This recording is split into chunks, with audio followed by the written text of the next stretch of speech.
पुणे में कोरोना के एक संदिग्ध का मामला सामने आया, जांच रिपोर्ट का इंतजार।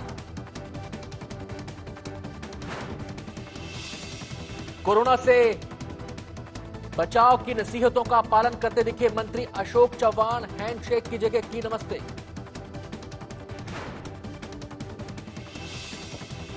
देवेंद्र फडणवीस की किताब अर्धसंकल्प के लॉन्च समारोह में पहुंचे उद्धव ठाकरे, कार्यक्रम में अजीत पवार भी थे गेस्ट। कार्यक्रम में हल्के अंदाज में उद्धव ने साधा फडणवीस पर निशाना, बोले अपनी बुक लॉन्च में खुद ही गेस्ट बनकर आए हैं, इनसे अच्छा अर्थशास्त्र किसका होगा। अजित पवार ने भी ली चुटकी, बोले फडणवीस को बन जाना चाहिए लेखक, हमें तो फायदा होगा ही, सुधीर मुनगंटीवार को सबसे ज्यादा फायदा होगा।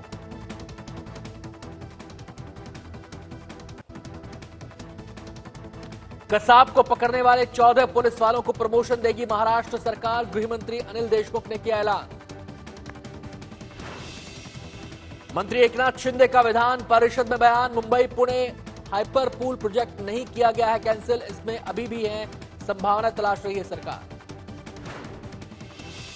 नीरव मोदी की पेंटिंग की नीलामी पर रोक लगाने वाली याचिका बॉम्बे हाईकोर्ट ने की खारिज, बेटे ने लगाई थी अर्जी। महाराष्ट्र के गढ़चिरौली में पुलिस को बड़ी कामयाबी, 2 मोस्ट वांटेड नक्सली कमांडर गिरफ्तार। पुणे के देह में कॉन्ट्रैक्टर से मांगी 1.5 लाख की फिरौती, पुलिस ने दर्ज किया मामला।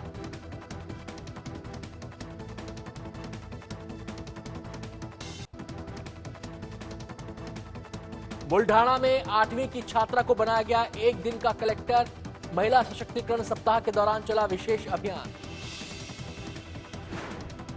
यवतमाल में मैट्रिक परीक्षा के पहले दिन ही खुली इंतजामात की पोल, खुलेआम नकल की तस्वीरें वायरल। बीसीसीआई पर भी गहराया मंदी का साया, आधी की गई आईपीएल के विजेता को मिलने वाली रकम। आईपीएल विजेता को 20 करोड़ की बजाय मिलेंगे 10 करोड़, रनर अप टीम को 12.5 करोड़ की जगह 6.25 करोड़। अनिल अंबानी की रिलायंस कम्युनिकेशन को खरीद सकते हैं बड़े भाई मुकेश, समाधान योजना को एसबीआई की मंजूरी मिलने की उम्मीद। 214 अंकों की गिरावट के साथ 38,409 पर बंद हुआ सेंसेक्स, निफ्टी भी 52 पॉइंट्स गंवाकर 11,251 पर बंद।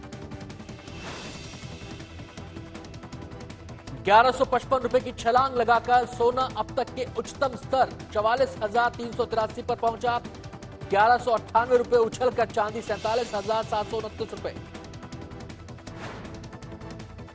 एयर इंडिया को खरीदने के लिए एनआरआईज भी लगा सकेंगे बोली, केंद्रीय मंत्री प्रकाश जावड़ेकर ने कहा खरीद सकेंगे 100% हिस्सेदारी।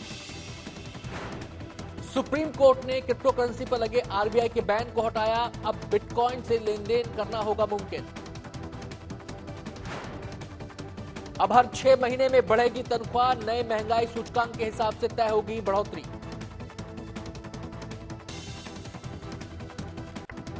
एसयूवी निर्माता जीप ने लॉन्च की रैंगलर रूबिकॉन, 68,94,000 है एसयूवी की शुरुआती कीमत। मुंबई में शाहरुख खान की फिल्म कामयाब का हुआ प्रीमियर, सितारों के साथ मौजूद रहे शाहरुख खान। अभिनेत्री श्रद्धा कपूर ने मुंबई में मनाया अपना जन्मदिन, टाइगर श्रॉफ के साथ डांस के बाद काटा केक, बागी 3 में टाइगर और श्रद्धा हैं साथ। अक्षय कुमार के घर पहुंची कियारा अडवाणी, कैमरे ने किया कैद। इस वक्त की बड़ी खबर के साथ बुलेटिन की शुरुआत करेंगे। आपको बता दें, जेट एयरवेज के पूर्व चेयरमैन नरेश गोयल के घर पर ईडी की छापेमारी हुई है। आज सुबह ईडी ने नरेश गोयल को समन भेजा था, जिसके बाद नरेश गोयल के घर पर ईडी ने ये बड़ी कार्रवाई की है। नरेश गोयल के खिलाफ ईडी ने ताजा मामले में नया केस दर्ज किया है। हम आपको बता दें कि इससे पहले ईडी फेमा केस में पहले ही नरेश गोयल के खिलाफ जांच कर रही है।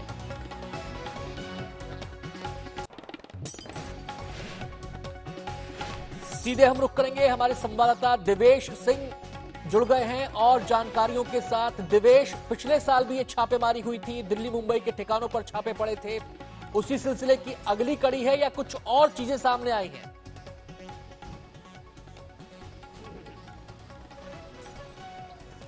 अनंत, आपको बता दें कि पहले enforcement directorate FEMA violations foreign exchange manipulation act के तहत कार्रवाई कर रही थी और जिसके तहत उन्होंने दिल्ली, मुंबई और अन्य कई जगहों पर छापेमारी की थी। नरेश गोयल के घर पर भी छापेमारी हुई थी और उनके कुछ जो एसोसिएट्स थे उनके घर पर भी छापेमारी हुई थी। अब ये सुनने में आ रहा है सूत्रों के मुताबिक कि एक फ्रेश केस रजिस्टर किया गया है और अब जो सर्चेस चल रही हैं, अभी भी हम नरेश गोयल के जो मुंबई स्थित घर है अल्टामाउंट रोड पर, वहाँ पर मौजूद हैं। अभी भी ईडी के कुछ टॉप अफसर नरेश गोयल के घर में मौजूद हैं और सर्चेस चल रही हैं। उनका स्टेटमेंट भी रिकॉर्ड किया जा रहा है। पिछले साल भी नरेश गोयल का स्टेटमेंट दिल्ली में रिकॉर्ड किया गया था, पर अब ये कहा जा रहा है कि ये जो फ्रेश केस रजिस्टर हुआ है उसमें नरेश गोयल का स्टेटमेंट रिकॉर्ड किया जा रहा है और उनके घर पर भी सर्चेस की जा रही हैं। आपको बता दें कि ईडी ने अपने जांच में ये बताया था कि जो 9,000 करोड़ का लोन जेट एयरवेज ने कई बैंकों से लिया था, उसमें का करीब 20 से 30% पैसा लॉन्डर किया गया, उसका हवाला किया गया लीज के थ्रू, मेंटेनेंस, एयरक्राफ्ट के मेंटेनेंस के नाम पर। कुछ आयरलैंड की कंपनियों का नाम सामने आया था, कुछ शेल कंपनियों का नाम सामने आया था, जिसे ईडी इन्वेस्टिगेट कर रही थी और ईडी हमेशा से ये कह रही थी कि मनी लॉन्ड्रिंग का एंगल वो इन्वेस्टिगेट कर रहे हैं। इनिशियली वो एक फेमा का वायलेशन इन्वेस्टिगेट कर रहे थे, पर मनी लॉन्ड्रिंग हमेशा से इन्वेस्टिगेशन का फोकस रहा और अब जाके ये फ्रेश केस सूत्रों के मुताबिक रजिस्टर किया गया है नरेश गोयल पर और अभी भी ये सर्चेस चल रही हैं। अनंत, बहुत बहुत शुक्रिया दिवेश आपका इस पूरी जानकारी के लिए। आगे बढ़ते हैं और बात करेंगे कोरोना की। स्वच्छता, जागरूकता और सावधानी कोरोना से जंग के सबसे बड़े हथियार हैं।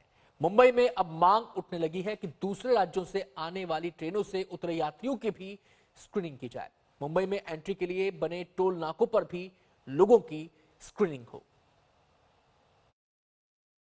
कोरोना वायरस को लेकर सजगता बरतने का ये वीडियो काबिले तारीफ है। बजट सत्र अटेंड करने पहुंचे मंत्री अशोक चौहान से हाथ मिलाने के लिए विधानसभा के अधिकारी ने हाथ बढ़ाया तो अशोक चौहान ने हाथ जोड़कर नमस्ते की, पर दूसरे मंत्री अशोक चौहान की तरह सजग नहीं दिख रहे।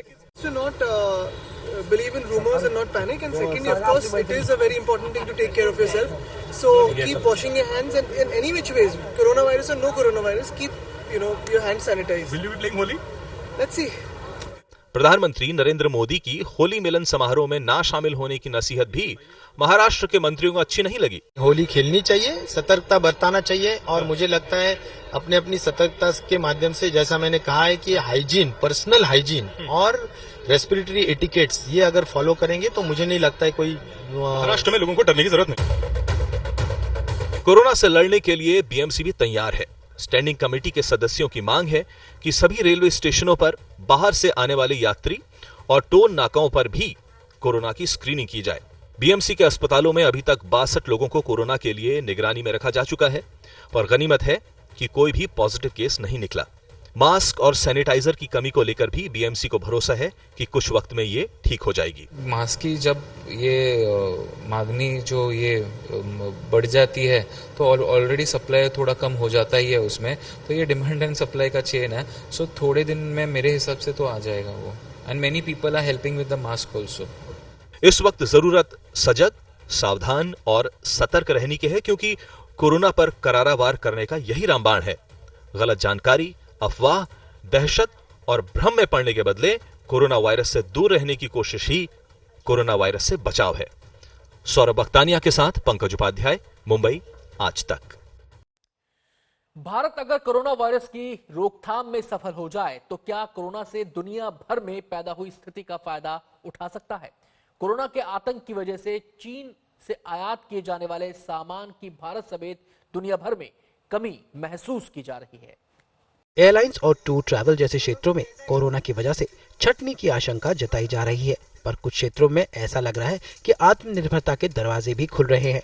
कोरोना की वजह से महीनों से भारत चीन से खिलौने आयात नहीं कर पा रहा था, लेकिन महाराष्ट्र की शिरडी में अब 80% खिलौने दिल्ली, कोलकाता और सिलवासा से आ रहे हैं। कोरोना वायरस का बेनिफिट ये हुआ है कि सर जी खिलौने, चाइना के खिलौने तो आने ही बंद हो गए अभी लकीली इंडियन खिलौने पे जोर दिया जा रहा है अच्छा, और इंडियन खिलौने अच्छी सेलिंग भी है हमारे पास और उसका सपोर्ट भी मिल रहा है बढ़िया।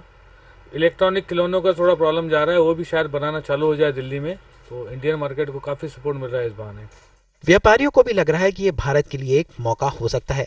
अगर भारत ने इस वक्त का फायदा उठा लिया तो चीन पर निर्भरता कम की जा सकती है। क्राइसिस को अपॉर्चुनिटी में क्रिएट करो। वो कब कर सकते हैं? जब government fast track mode, action mode पे हो, ब्यूरोक्रेटिक और हर चीज में ये कि मैं इसको पैसा दूंगा तो डूब जाएगा, इसको दूंगा, अरे जो होगा होगा, देश में ही होगा ना। मदद करिए, आपका एम्प्लॉयमेंट का प्रॉब्लम, प्रोडक्टिविटी का प्रॉब्लम, स्लो डाउन का प्रॉब्लम, तीनों सॉल्व हो सकता है।